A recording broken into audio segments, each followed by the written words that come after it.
Paries Cap 4. La lengua latina. Fonología. Vocales. El latín en su forma común o clásica tiene 10 fonemas vocálicos, 5 largos y 5 breves, distribuidos de la forma siguiente. El carácter fonémico o funcional del rasgo de duración entre las vocales breves y las largas se confirma por una serie de pares mínimos, o sea, pares de palabras de significado diferente que difieren en un solo fonema. A este elenco de vocales añadimos 3 diptongos, conjunto de 2 elementos vocálicos que se pronuncian en una sola eslava, relativamente comunes, barra uye y barra, ortografía, oe o ui, barra ille y barra, oe o ei, y barra a barra, ou. Los segmentos que acompañan a las vocales fuertes en estos diptongos, j, y, w, suelen denominarse semivocales o semiconsonantes consonantes. A continuación presentamos el inventario de consonantes latinas. Es notablemente sencillo. En cuanto al modo de articulación, faltan las africadas, en cuanto al punto de articulación, las palatales, y en cuanto a la sonoridad, las fricativas sonoras. Por otra parte, se nota la presencia, en muchos casos, de homólogos geminados, aquí indicados entre paréntesis y ejemplificados más abajo. Algunos estudiosos añaden una consonante oclusiva labiovelar sorda barra kw barra, pero parece más lógico analizarla como barra k barra seguida de la labiovelar barra w barra. En algunos casos, también entre las consonantes, es funcional el rasgo de duración, como se deduce de pares mínimos como los siguientes. Ortografía y pronunciación. La ortografía latina es en gran parte fonémica, es decir, la lengua se escribe como se pronuncia. Sin embargo, presenta algunas dificultades para el hispanohablante que aspire a una pronunciación auténtica. Hay que distinguir entre vocales largas y breves.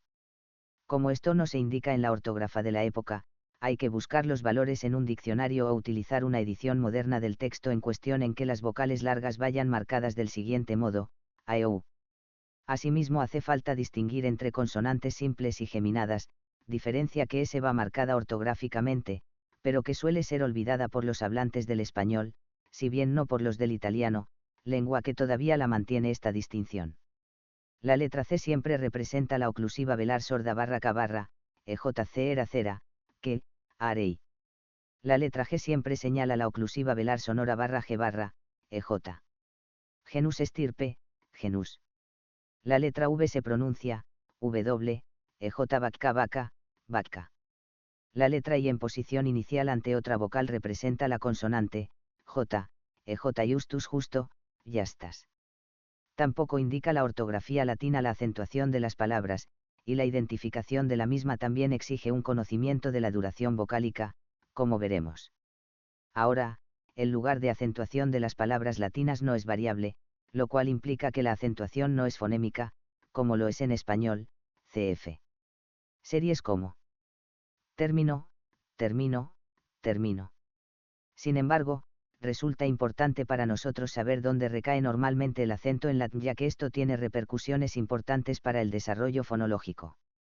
Evidentemente, la cuestión de la acentuación no atañe a las palabras monosilábicas, iceste, tamtan, grex greyes eceas. Aparte de estas, no hay palabras agudas, acentuadas en la última eslava, en latín, lo normal es que el acento recaiga sobre la penúltima eslava. Es decir, que las palabras sean llanas, parostonas, acentuadas en la penúltima eslava. Esto comprende, lógicamente, toda palabra bisilábica, grandas grande, liber libro, contra contra, nasus nariz, rubor rojez. La acentuación de palabras de 3 o más eslavas se determina por la naturaleza de la penúltima eslava. Si la penúltima eslava es larga, la palabra es llana. Una eslava es larga si su vocal es larga por naturaleza, por ejemplo en los casos de currebamus corramos, recitare recitar, octavus octavo, o es diptongo, con caedes montones de ramas cortadas, o si está trabada, o sea, terminada en consonante, quadraginta 40, invictus invencible, ancilla criada epigramma inscripción. Si la penúltima eslava es breve, la palabra es esdrújula, hacen. Tuada en la antepenúltima eslava curriculum carrera, a pie, en carro, gracilitas delgadez, grammaticus grammatico, decurio. Decurión, oficial que mandaba 10 caballeros, incipiens necio. Diptongos e ii, o ui y ou, que equivalen a vocales largas, incaen o cenaren, incautus incauto, ambas llanas. En longinquitas distancia, longinquitas, se considera que, cui, no constituye un diptongo, por lo cual resulta esdrújula la palabra. Morfología nominal. Sustantivos. La morfología nominal latina, es decir, el estudio de los componentes y las funciones de los sustantivos, pronombres y adjetivos, opera fundamentalmente mediante un sistema causal, es decir, a base de desinencias que señalan la función gramatical, caso, del elemento nominal en cuestión. Así, en la oración amcus venit el amigo viene, la desinencia as de amcus amigo indica que esta palabra tiene la función de sujeto, mientras que en la oración amcum video veo al amigo, la desinencia um de amcum indica que sirve de complemento directo del verbo. A continuación se enumeran los 6 casos del latín, junto con su función sintáctica principal. Nominativo, que denota sujeto de la oración, amcus venit el amigo viene. Genitivo, que denota posesión, sin que sea necesaria una preposición, peitar amce este es el padre del amigo dativo, que denota complemento de objeto indirecto de un verbo, si sardonum amco dat César da el regalo al amigo acusativo, que denota complemento de objeto directo de un verbo, amcum video veo al amigo. Ablativo, caso regido por numerosas preposiciones, que denota una serie de relaciones semánticas como instrumento, lugar y compana, cum amco veniunt vienen con un amigo, vocativo, empleado para dirigirse directamente a alguien, aud, amce oye, amigo. Hay una serie de complicaciones que dificultan el manejo del sistema casual del latín. En primer lugar, tenemos el sincretismo, o sea, la concentración de 2 o más funciones gramaticales en una sola desinencia casual. Entre los ejemplos aducidos, se nota que una desinencia casual sincrética, o, señala tanto dativo como ablativo en singular. El problema se agudiza cuando añadimos las formas de plural. Ahora constatamos que la forma amce tiene 3 funciones, genitivo singular, nominativo plural y vocativo plural. La forma amce s, a su vez, señala el plural tanto del dativo como del ablativo. Esto quiere decir que cuando se da una forma sincrética en una oración, hace falta examinar el contexto gramatical de la forma para deducir de cuál de las múltiples funciones se trata. Las desinencias de amcus citadas arriba valen para muchos sustantivos más, o sea, constituyen un paradigma o modelo de desinencias casuales aplicable a todos los miembros de una clase de sustantivos. Estos, a su vez, pueden ser clasificados según su género. La gran mayoría de los sustantivos de la clase de amcus son masculinos, como animus alma, espíritu. Hay una subclase de sustantivos masculinos cuya forma nominativa termina en r y no en as, cf. Ager, agrcampo, cansar cr cangrejo, liber br libro, magister tr maestro. Las diferencias de género constituyen una segunda dificultad, la presencia de subclases, una tercera. La cuarta gran complicación en el manejo del sistema casual del latín es el hecho de que el paradigma de amcus sea solo uno de 5 paradigmas vigentes en la lengua latina.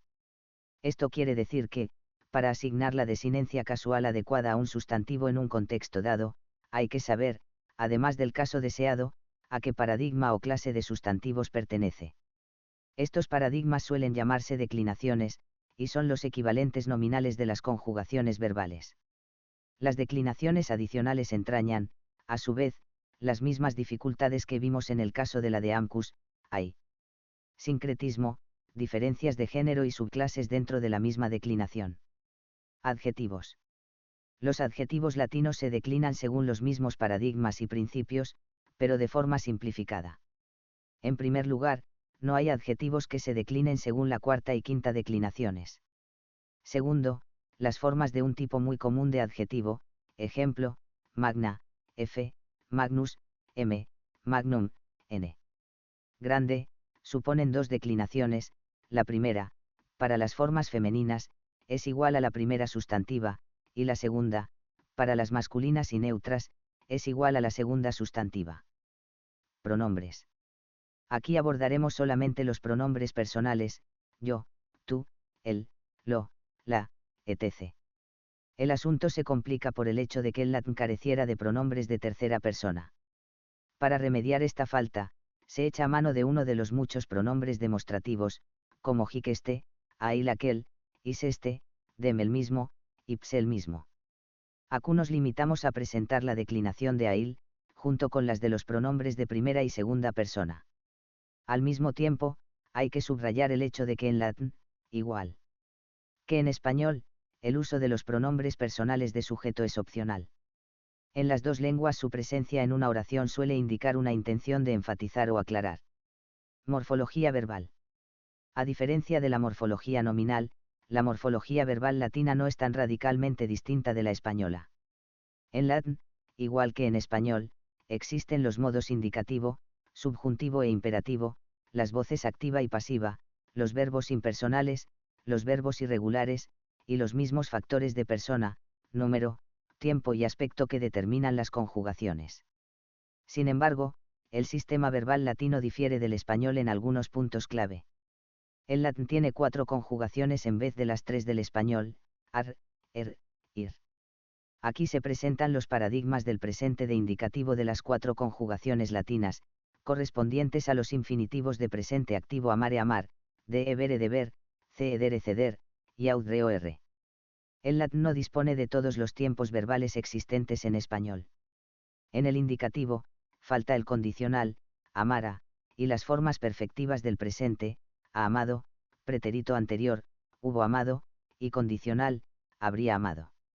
En el subjuntivo, falta el perfectivo de presente, haya amado. En la mayoría de los tiempos, la voz pasiva se expresa mediante una forma verbal sintética. Por ejemplo, es amada se traduce a matur y será amada amabitur. Solo en determinados tiempos, el perfecto y el pluscuamperfecto, se expresa mediante una perfrasis verbal ese ser y participio de perfecto pasivo, así. Fue amada se expresa como amata esti había sido amada por amata erat. Algunos verbos, llamados deponentes, tienen, a pesar de su forma pasiva, un significado activo, cf. El verbo hortar exhortar, cuya forma de presente, de tercera persona singular de indicativo, es hortatur el barra ella exhorta y de futuro hortabitur el barra ella exhortara, cuando por su forma se esperaran áculos. Significados es exhortado y será exhortado. Sintaxis. En los siguientes puntos se presentan algunas diferencias sintácticas entre el latín y el español. El orden de palabras es más libre en latín. Los sujetos no se colocan necesariamente antes de los complementos, y los adjetivos no se ubican necesariamente al lado de sus referentes. La explicación de esta situación es que el latín sustituye con su morfología nominal muchas de las reglas sintácticas que rigen el orden de palabras en español. A pesar de lo expuesto arriba, hay que agregar que el verbo latino tiende a colocarse en posición final. Las excepciones a esta tendencia corresponden a estrategias estilísticas, por ejemplo, el querer resaltar alguna palabra más de lo normal. En la oración citada más arriba, por ejemplo, se destaca más de lo normal la importancia de las palabras dona y puellarum por sus respectivas posiciones inicial y final de oración. La subordinación, donde en oraciones de 2 cláusulas, una, la subordinada, depende lógica y gramaticalmente de la otra, la principal, se efectúa en latín de varias maneras, por ejemplo con las conjunciones subordinantes ut para que, hoc facit urbem capiat hace esto para capturar la ciudad, ese y de facit, prudence est si lo hace, es prudente, y sobre todo, wod, doleo wod reman siento que me haya quedado. También existe una construcción subordinante que opera sin conjunción, la llamada oración de infinitivo no concertado. En estos casos, después de verbos de lengua y entendimiento como de coere decir, puto, are considerar y cre doere creer, se suele expresar el sujeto de la cláusula subordinada en acusativo, y el verbo en infinitivo, como en puto y los homines sine amces miseros es y creo que aquellos hombres son infelices sin amigos, construcción paralela a la del inglés, y consider those men to be miserable without friends. El llamado ablativo absoluto es una construcción cuasi independiente que se relaciona con el verbo principal de otra oración en cuanto a tiempo, condición, causa o circunstancia. Está integrado por un nombre en ablativo que funciona como sujeto y, generalmente, un participio en ablativo que actúa como predicado.